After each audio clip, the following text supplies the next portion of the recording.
Tu es seul, non pas parce que personne ne t'aime, mais parce que personne ne comprend vraiment ce qui se passe. As-tu déjà eu cette étrange sensation, en observant le monde autour de toi, que quelque chose cloche? Qu'il y a une fissure, invisible mais profonde, dans la manière dont nous nous relions aujourd'hui? Les femmes ne sont plus ce qu'elles étaient. Et avant de t'indigner, écoute bien. Il ne s'agit pas de misogynie. C'est une alerte, celle que Carl Gustav Jung a lancée il y a près d'un siècle, et que nous avons totalement ignorée.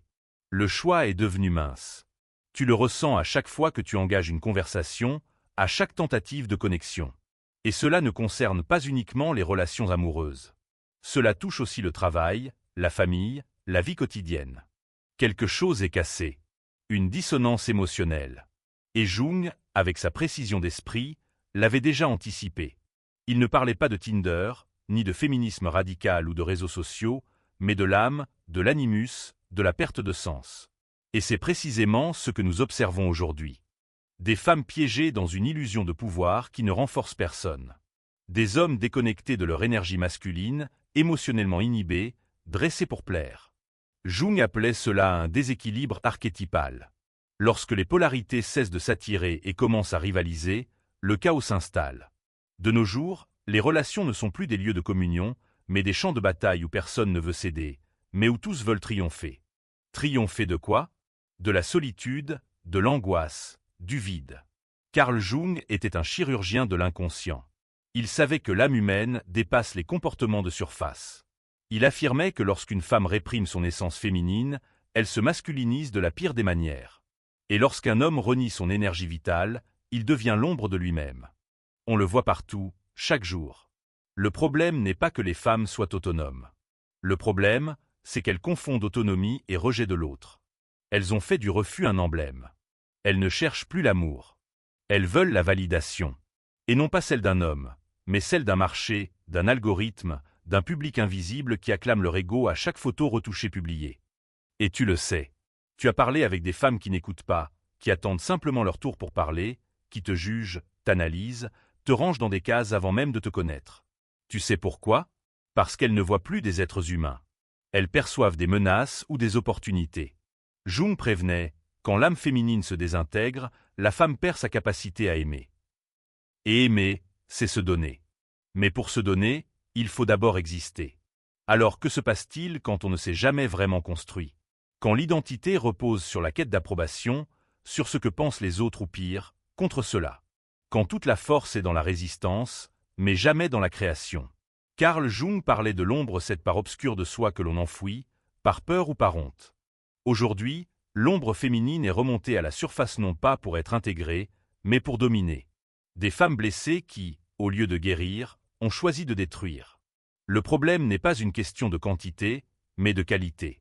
Combien de femmes connais-tu qui se connaissent vraiment? Qui ont fait ce travail intérieur difficile, qui ont osé regarder leurs blessures maternelles, leurs traumatismes d'enfance, leur haine inconsciente du père.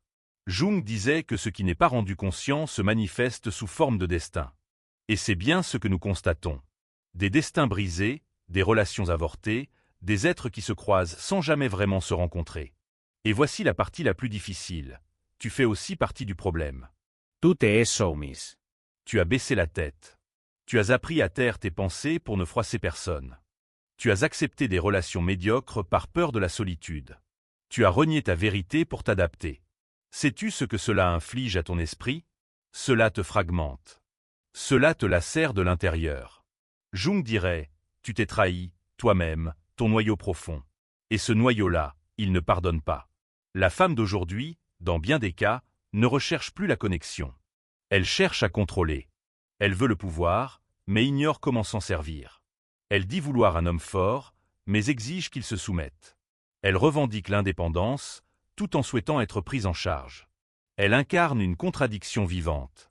Et toi, tu te débats entre l'attirance et le rejet, entre l'admiration et l'amertume. Que ressens-tu face à cela? Ne le dis pas. Si tu le disais, tu serais censuré. Mais Jung ne se serait pas tu. Il aurait affirmé que cette crise est spirituelle, que nous avons perdu le langage de l'âme, que nous ne savons plus parler en symboles, que le mythe est mort. Et sans mythe, il n'y a pas d'identité. C'est pour cela que les liens se rompent avant même d'avoir existé. Car l'autre agit comme un miroir. Et si tu ne sais pas qui tu es, Ce que tu y vois te terrifie. Aujourd'hui, l'archétype féminin est blessé. Non pas détruit, mais égaré. Les femmes ont oublié leur pouvoir intérieur et sont tombées dans le piège de la rivalité, de la construction par la peur, de la séduction nourrie par la colère. Cela n'a rien de féminin. C'est un masque, une posture, une ombre projetée. Et le pire, c'est que cela fonctionne. Parce que le système l'encourage. L'algorithme le renforce. Les amis l'applaudissent. Mais au fond, elles sont vides. Et tu le sais. Tu le lis dans leur regard, dans leur incapacité à rester en silence, dans leur besoin constant de stimulation, d'attention, de nouveauté. Car si elles restent seules ne serait-ce que 5 minutes, le monstre réapparaît le vrai soi, la petite fille blessée, celle qui n'a jamais été vue, celle que personne n'a reconnue. Et alors, elles attaquent. Pas par méchanceté, mais par mécanisme de défense. Jung disait, il faut intégrer, non rejeter, non s'opposer, non combattre, intégrer l'animus, le masculin et le féminin présent en chacun. Mais comment peux-tu intégrer ce que tu n'as même pas reconnu? Comment créer un lien réel si tu es fracturé à l'intérieur? Et oui, elles sont brisées elles aussi. Mais tu ne peux pas les sauver. Ce n'est pas ta mission. Ton rôle n'est pas de te laisser entraîner vers le bas, car il y a une guerre invisible en cours, une lutte psychique où la victime devient le bourreau. Où la femme qui prétend aimer finit par t'émasculer. Pas par cruauté, mais parce qu'elle ne sait pas aimer autrement. Et toi, perdu, tu acceptes. Pourquoi? Parce qu'on t'a appris que c'était cela, l'amour. Parce qu'on t'a inculqué que l'amour exige le sacrifice. Mais Jung dirait, ce n'est pas de l'amour, c'est une névrose. Il y a peu d'options, non pas parce qu'il manque de femmes, mais parce que peu d'entre elles ont entrepris le travail intérieur. Et tu devrais faire le tien, car c'est le seul moyen d'y voir clair. Car tant que tu n'es pas complet, tu chercheras des moitiés. Jung affirmait que rencontrer l'âme sœur n'est pas un cadeau. C'est une conséquence. Une conséquence du chemin intérieur, de l'individuation, du devenir de ce que tu es destiné à être. Oui, c'est difficile. Oui, c'est solitaire. Oui, c'est frustrant. Mais c'est indispensable. Car l'autre option, c'est te perdre, te diluer dans des relations creuses, des promesses non tenues, des liens qui ne touchent jamais ton essence. Jung l'a dit avec clarté, ceux qui regardent dehors rêvent. Ceux qui regardent en eux s'éveillent. Et toi, vas-tu continuer à rêver de femmes qui n'existent pas? Ou vas-tu enfin ouvrir les yeux? Ce discours n'est pas une attaque contre les femmes. C'est un cri lancé à l'âme humaine, à la psyché blessée, à l'urgence de revenir à l'essentiel, au symbolique, au sacré. Car lorsqu'une femme se retrouve, le monde change. Et lorsqu'un homme cesse de chercher à l'extérieur ce qui lui manque à l'intérieur, il devient inarrêtable. Donc non, il n'y a pas tant de choix. Mais ce n'est pas une fin. C'est un commencement. Le début d'une nouvelle manière de voir, de se relier, de vivre. Car seule la vérité engendre ce qui est réel. Et la vérité, aussi inconfortable soit-elle, libère toujours. Jung le savait. Maintenant, toi aussi. Et voici où les choses deviennent vraiment sombres. Si ce que tu viens d'entendre t'a ébranlé, attends la suite. Car la blessure ne commence pas avec la femme moderne, ni même avec l'homme moderne. Elle commence avec la civilisation que nous avons construite. Une civilisation qui pathologise le féminin et tourne le masculin en dérision. As-tu remarqué que l'âme collective est malade? Jung l'avait compris. Ce n'est pas la faute d'une génération perdue. C'est une culture entière qui a rompu avec l'inconscient. Nous vivons dans une époque qui vénère l'apparence, où l'image a remplacé l'identité, où la valeur d'un être humain se mesure à l'attention qu'il peut susciter et non à la profondeur de son caractère. Et que se passe-t-il lorsque cela devient la norme? La femme ne se demande plus qui elle est, mais à quel point elle est désirable. L'homme ne se questionne plus sur son but, mais sur le nombre de validations qu'il peut obtenir. Ainsi, l'âme humaine est détruite non par des armes, mais par des filtres Instagram. Carl Jung parlait des archétypes comme de structures éternelles de l'inconscient collectif. L'amant, le sage, la mère, le guerrier. Où sont-ils aujourd'hui? Où vois-tu la femme sage, la femme initiatrice? Où est cette figure féminine qui inspire, qui construit, qui métamorphose? Elle a été remplacée par une caricature, la femme de marketing, la femme d'empowerment vide, celle dont les discours sont puissants mais l'âme fragile. Car derrière ce ton provoquant se cache souvent une peur.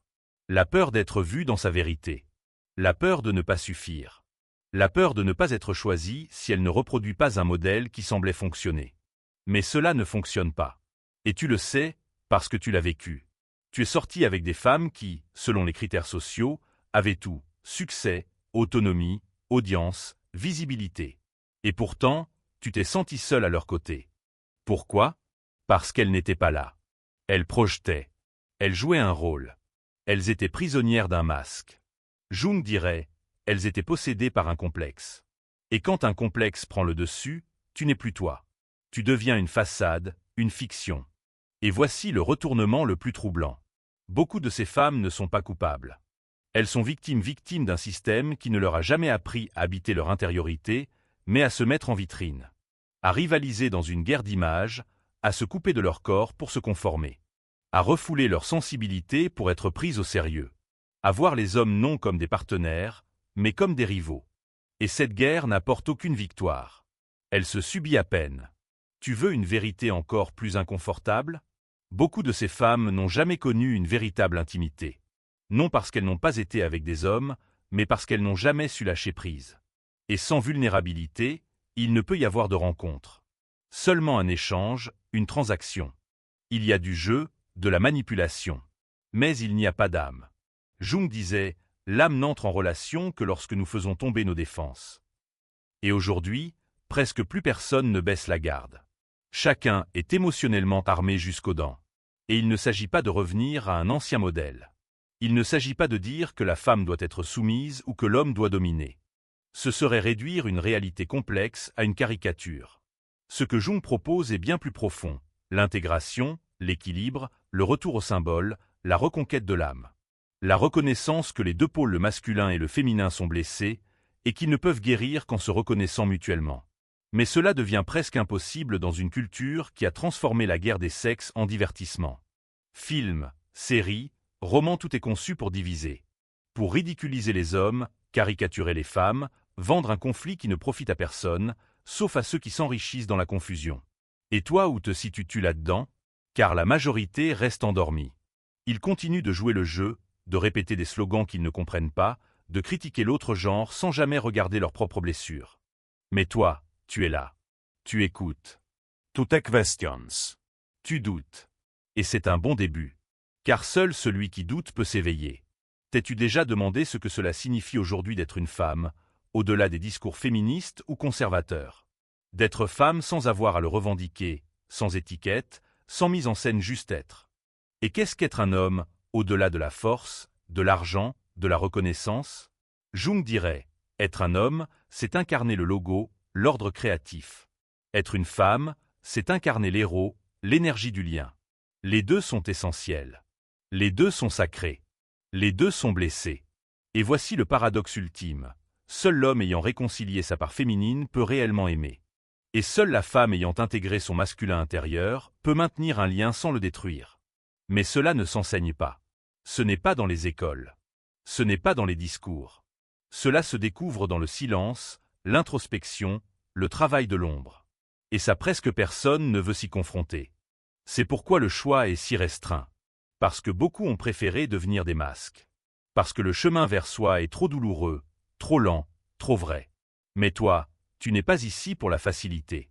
Tu es ici parce que quelque chose en toi refuse de vivre en pilote automatique. Tu es ici parce que tu sais qu'il y a autre chose.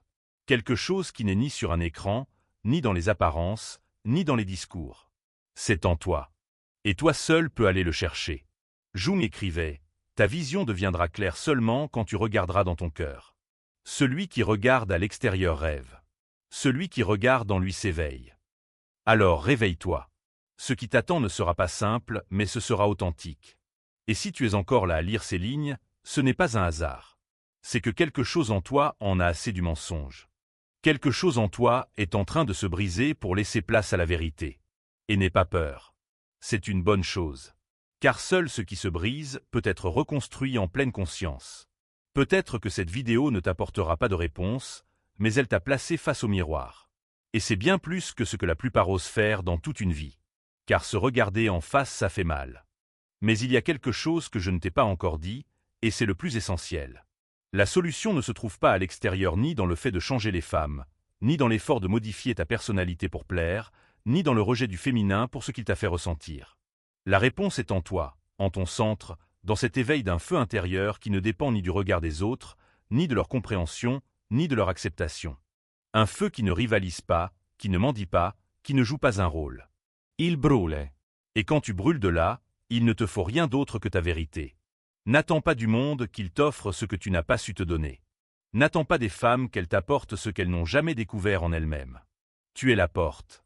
Tu es l'alchimista. La transformation commence quand tu cesses de mendier l'amour et que tu incarnes la présence. Quand tu arrêtes de scruter le chaos extérieur pour plonger dans le vide que tu portes en toi. Et oui, ce vide fait peur. Mais il est aussi sacré. Car seul le vide accueille le neuf. Et seul le silence donne naissance à l'authentique. Alors, je te lance un défi.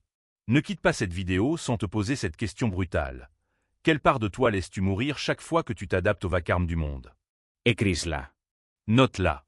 Gravela. Car c'est ton repère. Ce n'est ni l'algorithme, ni les tendances, ni les attentes extérieures. C'est cette question, murmurée dans l'obscurité, qui te ramènera à toi.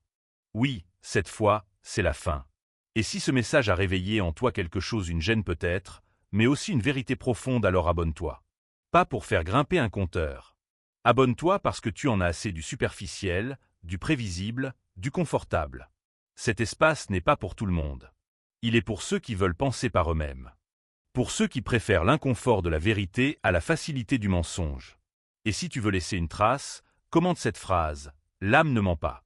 N'explique rien. Ne justifie rien. Écris-la. Si tu sais, tu sais. Et maintenant, je te dis au revoir. Pas avec une formule polie, ni un sourire appris.